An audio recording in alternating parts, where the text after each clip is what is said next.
Ayan, oh. Comment kayo guys kung saan galing ang langis ito. Para meron kaming idea kung paano namin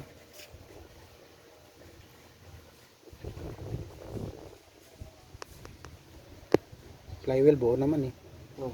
Wala namang tama. Kung may tali sa windshield dito, Basa na yan. basa to lahat.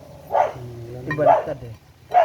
Nandito. At saka yung yung ito walang tama eh. Wala oh. Ayan oh. Mayroon man wala, konting-konti lang. Oh, mataas pa. Taas ito.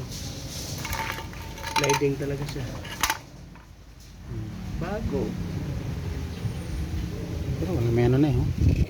May tama. May tama na eh. Oh. Ano na yun? Ayun, ito kasi pag manipis na to, makikita mo na yung rivets. Pag nahugasan to. Yan, wala na eh. Hindi mo na makikita yung kanal. Ibig sabihin, Hindi, manipis na. kahit ito nga eh, may kanal eh, pero palitan na talaga yan. Yan oh.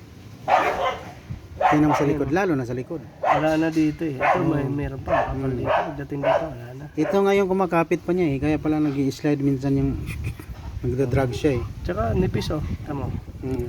Manipis, makapal.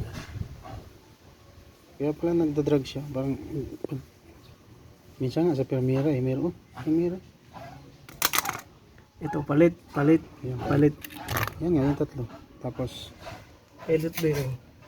Oh, palit din to. Ayaw umikot. Oh, ayaw umikot. oh! Pag titingnan mo, maganda pa, no? Buo pa. Ayan guys, comment lang.